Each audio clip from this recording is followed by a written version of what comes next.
IMF کے حکام سے بات ہوئی ہے، انہوں نے جو کچھ بھی کہا وہ ہم نے مان لیا، یہ ہماری مجبوری تھی۔ دفاعی بجٹ میں کیا رکھا گیا ہے اس پر تھوڑی سی بات کرتے ہیں اور اس کے بعد پھر آگے چلتے ہیں۔ دفاعی بجٹ میں 218 ارب روپے کا اضافہ کیا گیا ہے، جس سے پاکستان کا کل دفاعی بجٹ 18 خرب 4 ارب روپے ہو گیا ہے۔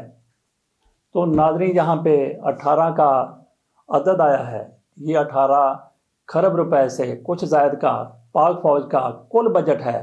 پاکستان کے بجٹ میں سے دفاعی بجٹ کتنے فیصد ہے؟ یہ تقریباً 18% بنتا ہے، لیکن کچھ لوگوں کی طرف سے فوج کے خلاف پروپیگنڈا کرتے ہوئے یہ کہہ دیا جاتا ہے کہ پاک فوج سارا بجٹ کھا گئی، پاکستان کے وسائل کھا گئی، 81% پاک فوج کا بجٹ ہے۔ یہ پاک فوج کے بدخواہوں کی طرف سے اس کے خلاف پروپیگنڈا کیا جاتا ہے۔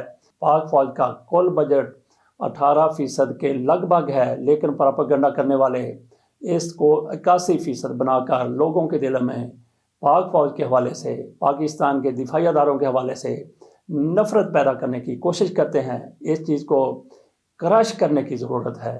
یہ بجٹ قومی اسمبلی میں پیش کیا گیا، جبکہ سینٹ میں اس پر اپوزیشن کی طرف سے شدید احتجاج کیا گیا، ہنگامہ کیا گیا، لیکن قومی اسمبلی میں کیا صورتحال تھی؟ بالکل امن تھا، اپوزیشن وہاں پہ موجود نہیں تھی۔ جو ڈرامے والی اپوزیشن ہے وہ بھی اس بجٹ کو خراج تحسین پیش کر رہی تھی۔ گویا یہ پہلی بار ہوا ہے کہ قومی اسمبلی میں بجٹ کے خلاف کوئی بات نہیں ہوئی، کسی نے دستاویزات کو ہوا میں نہیں اڑایا، کسی نے بھی وہاں پہ ہنگامہ نہیں کیا، کسی نے بھی اسپیکر کے ڈائس کا گھیراؤ نہیں کیا، کسی نے یہ کاغذ بھی نہیں پھاڑا، لیکن سینٹ میں ہنگامہ ہوتا رہا۔ تو پھر دیکھیں کہ فوتگی کہاں پہ ہوئی ہے، ماتم کہاں پہ ہو رہا ہے، بارات کہاں پہ بیٹھی ہوئی ہے، دلہا کہاں پہ ہے، اور شہنائیاں کہاں پہ بج رہی ہیں۔ اس کو ہم اس مثال سے بھی واضح کر سکتے ہیں کہ سیلاب کہاں پہ آیا ہے، اور امدادی رقوم اور امدادی سامان کہاں پہ پڑا ہوا ہے، کہاں پہ تقسیم ہو رہا ہے۔ یہ جمہوریت ہوتی ہے۔ اگر پاکستان میں مکمل طور پر جمہوریت ہوتی تو پھر قومی اسمبلی میں اس بجٹ پر کوئی ہنگامہ آرائی ہوتی، اس بارے سے کوئی اپوزیشن کی رائے سامنے آتی، لیکن وہاں پہ اپوزیشن ہے ہی نہیں، تو وہاں پہ پھر کیسا سما ہونا تھا؟ یہی سما ہونا تھا۔ ناظرین، آج 10 جون ہے اور 15 جون سے پاکستان کی عدالتوں میں چھٹیاں ہو رہی ہیں۔ کبھی ہم بھی اسکول میں تھے، چھٹیاں ہوتی تھی، بڑے خوش ہوتے تھے، لیکن 10-12 چھٹیوں کے بعد ہم انتظار کرتے تھے کہ کب اسکول کھلیں، کب ہم اپنے معمولات کی طرف جائیں۔ ان چھٹیوں کے دوران ہمارے جیسے اسٹوڈنٹ دوسرے شہروں میں اپنے رشتہ داروں کے پاس بھی رہنے کے لیے چلے جایا کرتے تھے۔ عدالتوں میں چھٹیاں ہو رہی ہیں، ان دنوں 2 ماہ کی چھٹیاں ہوا کرتی تھیں، لیکن عدالتوں میں 15 جون سے چھٹیاں ہو رہی ہیں، 11 ستمبر تک چھٹیاں ہوں گی۔ آخری چھٹی عدلیہ میں قائد اعظم ڈے پر ہوگی، قائد اعظم کی وفات کے دن پر ہوگی۔ تو یہ 3 مہینے کی چھٹیاں ہیں۔ 3 مہینے کی چھٹیوں کے دوران جج حضرات نے کیا کرنا ہے؟ ایسی چھٹیوں کی کیوں ضرورت ہے؟ اور یہ تسلسل کس چیز کا ہے؟ انگریز یہاں پہ جج بن کر آیا کرتے تھے، تو انہوں نے گرمیوں میں اپنے گھر اپنے ملک جایا کرنا تھا، اس لیے وہ شدید گرمیوں میں 3 مہینے کی ریسٹ کے لیے یا چھٹیوں کے لیے اپنے ملک چلے جایا کرتے تھے۔ اور ان دنوں مقدمات کتنے ہوا کرتے تھے؟ قطعی طور پر اتنے نہیں ہوتے تھے جتنے آج کل ہیں، اور لاکھوں مقدمات ایسے پڑے ہوئے ہیں جن پر فیصلے ہونے ہیں۔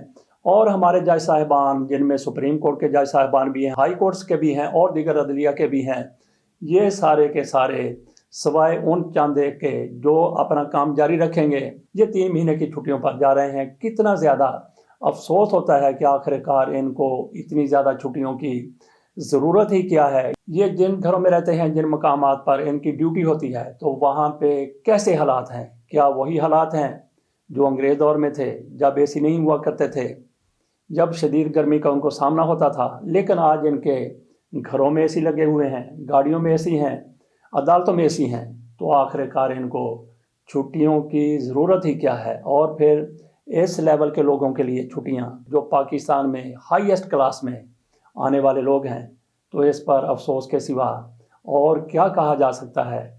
کاش کوئی ایسا چیف جسٹس پاکستان میں آئے گا یا کوئی ایسا حکمران آئے گا جو ان چھٹیوں کا خاتمہ کر دے۔ اگر کسی کو بہت زیادہ شوق ہے چھٹیوں کا، تو اس کے لیے اس سے آپشن لے لینا چاہیے۔ آپشن کے لیے بھی بہت سے لوگ تیار ہو جائیں گے، لیکن اگر کسی کی واقعی مجبوری ہے، کسی نے پاکستان سے باہر جانا ہے، اس حوالے سے اس کی بات کو سنا جا سکتا ہے۔ سنے گا کون؟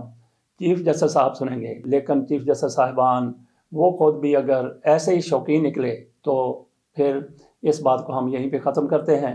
تو انتخابات کے حوالے سے بات کر لیتے ہیں۔ ناظرین کو لوگوں کی طرف سے شکوک و شبہات کا اظہار کیا جا رہا ہے کہ پاکستان میں آئندہ جو انتخابات ہیں وہ کچھ دیر کے لیے ڈیلے کر دیے جائیں گے۔ مجھے ویسے ایسا کچھ نظر نہیں آتا کہ یہ انتخابات ڈیلے کا شکار ہو جائیں گے۔ یہ بر وقت ہوں گے، اکتوبر میں ہوں گے یا سپٹمبر میں ہوں گے۔ اس سے آگے جاتے ہوئے مجھے تو نظر نہیں آ رہا ہے۔ باقی یہ کہا جا رہا ہے کہ عمران خان کو مائنس کرنے کی کوشش کی جا رہی ہے، ایسا بھی مجھے نظر نہیں آتا۔ عمران خان کے بغیر جو بھی آج حالات ہیں، جس طرح بھی عمران خان کا گھیرا تنگ کیا گیا ہے، جو بھی حالات ہیں وہ اپنی جگہ پر، اس میں کسی شک کی گنجائش نہیں ہے۔ وہ سارا کچھ ہو رہا ہے آپ کے سامنے، لیکن عمران خان کے بغیر پاکستان کی سیاست مکمل نہیں ہوتی۔ عمران خان کو کچھ لوگ مائنس کرنا چاہتے ہیں، عمران خان کو کچھ لوگ سیاست سے آؤٹ کرنا چاہتے ہیں، یہ بھی درست ہے، اس میں بھی شک نہیں ہے۔ لیکن پھر میں یہ کہتا ہوں کہ عمران خان کو ساری کی ساری قوتیں جو آج کل اقتدار میں ہیں وہ عمران خان کو مائنس نہیں کرنا چاہتی۔ عمران خان کے بغیر پاکستان کی سیاست مکمل نہیں ہو سکتی۔ عمران خان کو انتخابات میں محدود کرنے کی ہر ممکن کوشش کی جا رہی ہے، لیکن عمران خان سیاست میں رہیں گے۔ آپ کو یاد ہوگا کہ کبھی مجیب الرحمان کو بھی اسی طرح سے سیاست سے باہر نکالنے کی کوشش کی گئی تھی، لیکن جب انتخابات ہوتے ہیں تو شیخ مجیب الرحمان کی طرف سے انتخابات میں کلین سویپ کر دیا جاتا ہے۔ مشرقی پاکستان میں 162 میں سے 160 سیٹیں مجیب الرحمان جیت جاتا ہے۔ اور اس طرح کی ایک اور مثال بھی اس کے بعد پاکستان میں دیکھی گئی۔ 1993 میں انتخابات تھے، ایم کیو ایم کی طرف سے ان کا بائیکاٹ کیا گیا۔ قومی اسمبلی کے انتخابات میں ایم کیو ایم کی طرف سے حصہ نہیں لیا گیا، ان کے لوگوں کی طرف سے کاغذات جمع کروائے گئے تھے، اور اس کے بعد آپریشن ہوا تو انہوں نے انتخابات کا بائیکاٹ کر دیا۔ 3 دن کے بعد صوبائی اسمبلی کے انتخابات ہونے تھے، ایم کیو ایم کی طرف سے ان انتخابات میں حصہ لینے کا اعلان کر دیا گیا۔ تو ناظرین وہاں پہ پھر کیا ہوا؟ کراچی پورے کا پورا اموڈ آیا، کیونکہ ان دنوں الطاف حسین کی کراچی پر، حیدرآباد پر مکمل کمانڈ تھی۔ اور پھر کیا ہوا کہ کوئی تیاری نہیں تھی، پہلے بائیکاٹ کر چکے تھے۔ 3 دن پہلے قومی اسمبلی میں ایم کیو ایم کی ایک بھی سیٹ نہیں تھی، اور 3 دن کے بعد صوبائی اسمبلی میں کراچی اور حیدرآباد میں کوئی ایک سیٹ بھی نہیں تھی جو ایم کیو ایم کے علاوہ کسی اور کے حصے میں آئی ہو۔ کراچی اور حیدرآباد میں ایم کیو ایم کی طرف سے کلین سویپ کر دیا گیا۔ ایسے ہی عمران خان کی آج پوزیشن ہے۔ اگر عمران خان کو، ان کی پارٹی کو انتخابات میں حصہ لینے کا موقع ملتا ہے تو یقینی طور پر اسی طرح سے عمران خان بھی اکثریت حاصل کریں گے۔ لیکن عمران خان کو محدود کرنے کی کوشش کی جا رہی ہے، تو ہو سکتا ہے کہ یہ کوشش کامیاب ہو جائے، لیکن عمران خان کو انتخابات سے الگ نہیں رکھا جا سکے گا۔ اور ہمارے جو طاقتور لوگ ہیں، مقتدر لوگ ہیں، مقتدر حلقے ہیں، ان کی طرف سے بھی عمران خان کو مکمل طور پر الگ رکھنے کی کوئی کوشش نظر نہیں آ رہی۔ بظاہر آپ کے سامنے جو کچھ بھی ہے، لیکن عمران خان کو سیاست سے اس طرح سے مائنس نہیں کیا جائے گا جس طرح سے پی ڈی ایم چاہتی ہے، جس طرح سے عمران خان کے شدید مخالفین چاہتے ہیں۔ پاکستان کے مقتدر حلقوں کو بہت کچھ دیکھنا ہوتا ہے، اور یہ سارا کچھ دیکھ کر ہی ان کی طرف سے فیصلہ کیا جاتا ہے، اور ایسا ہی فیصلہ ہمیں آئندہ انتخابات میں بھی ہوتا ہوا نظر آ رہا ہے۔ اور جنرل باجوہ پر فرانس کے شہر ایلنسی میں جس لڑکے کی طرف سے گالم گلوچ کی گئی تھی، جس طرح سے بدتمیزی کی گئی تھی، اس لڑکے کی شناخت ہو چکی ہے۔ کہا جا رہا ہے کہ اس کا تعلق افغانستان سے ہے، اور اس کا نام شاہد ہے۔ اس نے فرانس میں پناہ لی ہوئی تھی، اس پر ہو سکتا ہے کہ کیس ہو جائے، ہو سکتا ہے کہ اس کو ڈیپورٹ کر دیا جائے۔